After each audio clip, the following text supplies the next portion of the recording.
सात मशहूर वाकयात जब भारत को सारी दुनिया के सामने शर्मिंदगी उठानी पड़ी। दोस्तों, हाल ही में पाकिस्तान और भारत के दरमियान चलने वाली इस छोटी सी जंग ने ये बात तो पूरी दुनिया को साबित कर दी है कि पाकिस्तानी कौम किसी किस्म की जंग से नहीं डरती, जबकि भारत में मौजूद हिंदू न सिर्फ लड़ने से डरते हैं बल्कि इनकी अफवाज इस कदर निकम्मी है कि भारत ने अपने 7 फाइटर जेट्स भी पाकिस्तान के हाथों गिरवा लिए और हमारा एक तैयारा भी नहीं गिरा पाए। दोस्तों, जिन्हें जंग शुरू करने का शौक था उन्होंने अपने नाजायज बाप अमेरिका के पैरों में गिरकर सीज फायर यानी कि जंग बंदी करवाई, क्योंकि इस 4 रोजा जंग में भारतीय इकोनॉमी को $240 बिलियन यानी कि पाकिस्तानी 72 लाख करोड़ रुपए का नुकसान हो चुका था। आज पूरी दुनिया भारत पर हंस रही है और ये पहला मौका नहीं है कि जब भारतीय कौम को सारी दुनिया के सामने शर्मिंदगी उठानी पड़ी हो। इन्फो चैनल की आज की इस वीडियो में हम आपको तारीख के ऐसे वाकयात के बारे में बताने जा रहे हैं जब अपने पागलपन, झूठे दावों और अपने मुनाफिक सोच की वजह से भारत को पूरी दुनिया में शर्मिंदगी उठानी पड़ी। तो ये तमाम हकायक जानने के लिए आज की इस वीडियो को आखिर तक जरूर देखें और वीडियो अगर पसंद आए तो इस वीडियो को लाइक करके चैनल को सब्सक्राइब करना ना भूलें।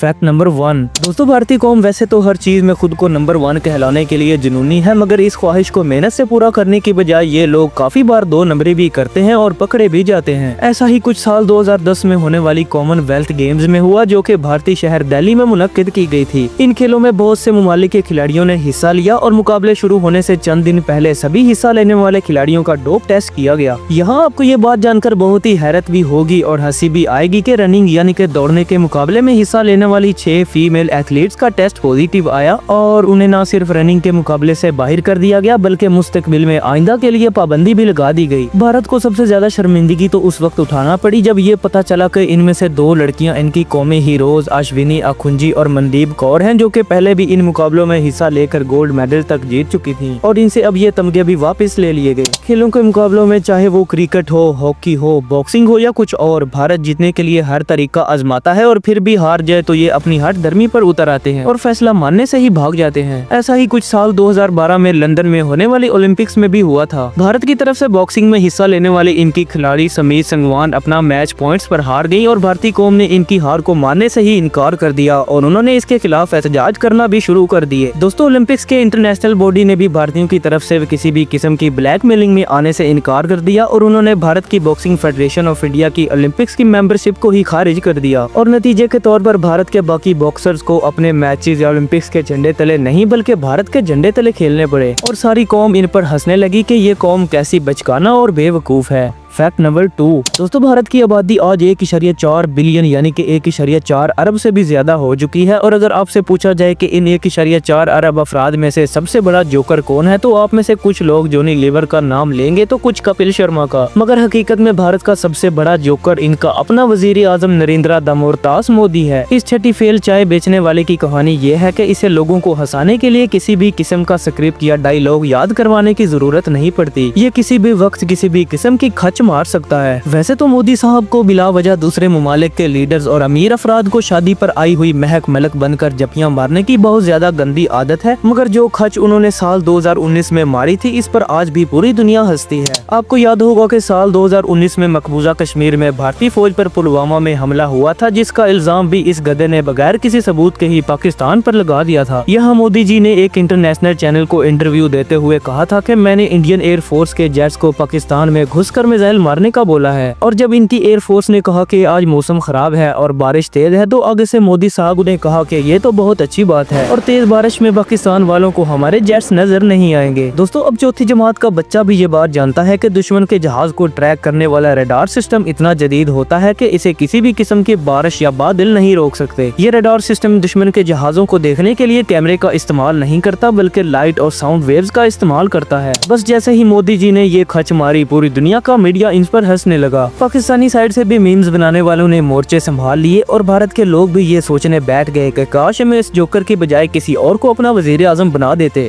Fact number 3। दोस्तों, हमारी इस लिस्ट में नंबर 3 पर भारत के बारे में सबसे शर्मनाक फैक्ट आता है। पिछले कई सालों से ह्यूमन राइट्स वॉच के मुताबिक भारत औरतों के लिए दुनिया का सबसे गैर महफूज मुल्क है और इस फैक्ट की डिटेल में जाने से पहले अगर आपको इन्फो हब की ये मेहनत से बनाई गई वीडियो पसंद आ रही है तो अभी हमारी हौसला अफजाई के लिए वीडियो को एक लाइक जरूर दें और वीडियो के नीचे मौजूद सब्सक्राइब के बटन को दबाकर साथ में मौजूद बेल के आइकन को भी दबा दें ताकि आइंदा आने वाली हर नई इन्फॉर्मेटिव वीडियो का नोटिफिकेशन सबसे पहले आप तक पहुंच सके। दोस्तों, अपने आप को दुनिया की सबसे बड़ी जमहूरियत कहलाने वाला भारत इस वक्त अब दरिंदों से भरा पड़ा है और इस बात का सबूत ये है कि पिछले सिर्फ एक साल में खवातीन की इज्जत लूटने के 31,000 से ज्यादा केसेस पूरे भारत से रिपोर्ट हुए हैं। भारत अकेली सफर करने वाली खातून के लिए दुनिया का सबसे खतरनाक मुल्क करार दिया जा चुका है। इस दरिंदगी से ना तो खुद भारतीय लड़कियां महफूज हैं और ना ही यहाँ आने वाली गैर मुल्की खवातीन। आज से सिर्फ चंद रोज कबल मार्च 2025 में भारत में एक और दिल दहला देने वाला वाकया पेश आया था, जब भारतीय रियासत कर्नाटका के इलाके सनापुर में 2 अमेरिकी टूरिस्ट खवातीन को 3 भारतीय मर्दों ने ज़दोकोब करने की कोशिश की और बाद में इनमें से एक को इज्तिमाई ज्यादती का निशाना भी बना डाला। दोस्तों, इस लड़की के साथ मौजूद एक और लड़की अपनी जान बचाने के लिए बहती नदी में छलांग लगाई मगर वो भी डूब कर मर गई। दोस्तों, ये भारत में होने वाला कोई पहला वाकया नहीं है। हम आए रोज ऐसी वीडियोस भी देखते हैं जिनमें कोई गैर मुल्की गोरी भारत घूमने आ जाए तो यहाँ के मर्द इसे हाथ लगाने का कोई भी मौका हाथ से नहीं जाने देते। कभी होली का बहाना करके तो कभी सेल्फी लेने के बहाने भारतीय मर्द अपनी दरिंदगी की वजह से पूरे भारत को आज सारी दुनिया में रुसवा करवा रहे हैं। दोस्तों, यकीन करें, जब हम भारतीय कौम को इस कदर जहालत में डूबा हुआ देखते हैं तो अपने पाकिस्तानी होने पर फख्र होता है। Fact number 4। दोस्तों, भारत की बदनामी का सबसे बड़ा वाकया साल 2019 में पेश आया था, जब भारत ने हमेशा की तरह अपने मुल्क में होने वाले हमलों का इल्जाम बिना किसी सबूत के ही पाकिस्तान पर लगाया और जब दुनिया ने इनकी बात को मानने से ही इनकार कर दिया तो जंगी जुनून में पागल मोदी ने भारतीय तैयारों को पाकिस्तानी हदूद में बमबारी करने का ऑर्डर दे दिया। इनके ये तैयारे पाकिस्तानी हदूद में आए और चंद खाली मैदानों में बमबारी करके निकल गए। ये वो दौर था जब पाकिस्तान का लीडर एक मर्द मोमिन इमरान खान था, जिसने फौरी तौर पर भारत को इसकी जुबान में जवाब देना जरूरी भी समझा और पाकिस्तानी एयरफोर्स को जम्मू कश्मीर में भारतीय एयरबेस को निशाना बनाने का हुक्म जारी कर दिया। पाकिस्तान एयरफोर्स के F-16 जेट्स ने कामयाबी के साथ भारतीय बेस को निशाना बनाया और वापसी पर रास्ते में आने वाले भारतीय एयरफोर्स के तैयारों को भी हिट किया, जिनमें से एक MiG-21 पाकिस्तानी हदूद के अंदर से 7 किलोमीटर की दूरी पर तबाह हुआ था। इस तैयारे का बदनामे जमाना पायलट और ग्रुप कैप्टन अभिनंदन वर्तमान था, जिसे लोकल कश्मीरी अफराद ने फौज के आने से पहले ही पकड़कर बजाना शुरू कर दिया था। इससे पहले कि ये लोग इसे जान से मार देते, पाकिस्तानी फौज के जवानों ने आकर अभिनंदन को वहां से बचाया और इसे एक महफूज जगह पर पहुंचा दिया। इसी शाम पाकिस्तान समेत पूरी दुनिया ने वो मशहूर वीडियो देखा जिसमें अभिनंदन ने चाय की एक चुस्की लगाई और फिर कहा कि द टी इज फैंटास्टिक, यानी कि चाय वाकई कमाल की है।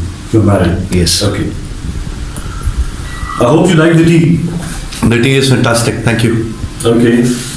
दोस्तों, अभिनंदन को चाय पिलाकर ये अल्फाज बुलवाना इस वजह से भी जरूरी था क्योंकि माजी में हर भारतीय फौज के सरबराह की यही ख्वाहिश रही है कि वो पाकिस्तान पर हमला करके जीत जाए और अगली शाम की चाय लाहौर में बैठकर पिए। पहले लोकल पाकिस्तानी अफराद से चपेड़े और फिर द टी इज फैंटास्टिक, ये वो दिन था जो रहती दुनिया तक भारतीयों के लिए शर्मिंदगी का बायस बना रहेगा। दोस्तों, आप इमरान खान के भारत को दिए गए मुंह तोड़ जवाब के बारे में क्या राय रखते हैं? अभी वीडियो को एक लाइक देकर अपनी कीमती राय से आगाह जरूर करें और कमेंट बॉक्स में पाकिस्तान जिंदाबाद लिखना ना भूलें। Fact number 5। दोस्तों, ये बात तो सभी जानते हैं कि भारत ने बहुत से मैदानों में पाकिस्तान से कई ज्यादा तरक्की की है। आज दुनिया की बहुत सी IT कंपनीज जैसा कि YouTube, Mastercard, Google, Microsoft, world bank group और IBM और बहुत सी कंपनीज के CEO भारतीय अफराद हैं। मगर इतनी तरक्की और पूरी दुनिया में वाह वाह करवाने के बाद भी भारतीयों की अंदर की तंग नजरी और छोटी सोच नहीं जाती और इनका अंदर का डरा हुआ हिंदू किसी न किसी शक्ल में सामने आता रहता है। ऐसा ही कुछ वाकया साल 2023 में भारत में होने वाली G20 समिट में भी पेश आया। याद रखिए दोस्तों कि G20 समिट दुनिया के 20 सबसे ताकतवर ममालिक की मीटिंग होती है, जिसमें 20 सबसे ताकतवर ममालिक के सरबराहान एक टेबल पर बैठकर दुनिया के फैसले करते हैं और यहाँ भी भारत ने एक ऐसी खच मार कर दुनिया के सामने अपना तमाशा बनवाया था। इस G20 समिट की तैयारियां कई महीने पहले से शुरू हो जाती हैं और आखिरी लम्हे पर कुछ भी तब्दील नहीं किया जा सकता, मगर भारत तो फिर भारत है। समिट शुरू होने से सिर्फ एक दिन पहले उन्होंने ऐलान कर दिया कि हम यहाँ पर इंडिया के नाम से नहीं बल्कि भारत के नाम से शिरकत करेंगे। शायद आप में से बहुत से लोग इसे एक छोटा सा चेंज समझ रहे हो, मगर दुनिया भर के डिप्लोमेट्स के लिए ये एक बहुत ही अजीब चीज थी जिसने भारत की तंग नजरी को इंटरनेशनल लेवल पर वाज़ेह किया। दोस्तों, इंतहा पसंद हिंदुओं का मानना है कि इनका मुल्क इंडिया नहीं बल्कि भारत है और इस भारत में श्रीलंका, बांग्लादेश, नेपाल, भूटान और हत्ता के पाकिस्तान भी शामिल है और इन सब ममालिक की जमीन पर सिर्फ हिंदुओं का हक है। G20 समिट में आखिरी वक्त पर अपने नाम को बदलकर भारत ने इंटरनेशनल चवल मारी, जिस पर सारी दुनिया ने खूब हंसा।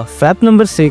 दोस्तों क्या आप जानते हैं कि भारत बहुत सी चीजों में नंबर 1 पर आता है। इनका एक और वर्ल्ड रिकॉर्ड ये भी है कि दुनिया में जिस मुल्क में सबसे ज्यादा लोगों के पास टॉयलेट्स मौजूद नहीं और उन्हें खुले में जाकर करना पड़ता है वो भी भारत ही है। इनके यहाँ ये मसला इतना बड़ा हो गया है कि न सिर्फ इंटरनेशनल मीडिया इसे रिपोर्ट कर रहा है बल्कि उन्हें खुद भी अपने लोगों में आगाही पैदा करने के लिए स्वच्छ भारत के नाम से एक मिशन शुरू करना पड़ा ताकि लोगों को रोड्स, रेलवे लाइंस और दूसरी मसरूफ मकामात पर गंद फैलाने से रोका जा सके। आपको ये बात जानकर अफसोस भी होगा और शायद हंसी भी आए कि भारत में हर साल एक बड़ी तादाद में अफराद रेलवे लाइन पर अपनी जान से हाथ धो बैठते हैं क्योंकि वो गंद फैलाने में मसरूफ होते हैं और ऊपर से ट्रेन आ जाती है और इनकी मौत एक इंटरनेशनल न्यूज बन जाती है जिस पर सारी दुनिया भारत पर हंसती है। फैक्ट नंबर 7 दोस्तों हमारी इस लिस्ट में नंबर 7 पर भारत के रुस्वा होने का सबसे लेटेस्ट इंसिडेंट आता है जिसमें इस फुद्दू मुल्क ने सिर्फ 4 दिनों में पाकिस्तान से पंगा लेकर अपनी इकोनॉमी को $240 बिलियन का नुकसान पहुंचाया है और इस एक झटके में भारत 5 साल पीछे चला गया है। आपको ये बात जानकर बहुत ही हैरत होगी कि इस जंग में इस्तेमाल होने वाला पाकिस्तानी तैयारा JF-17 थंडर एक तैयारा $30 मिलियन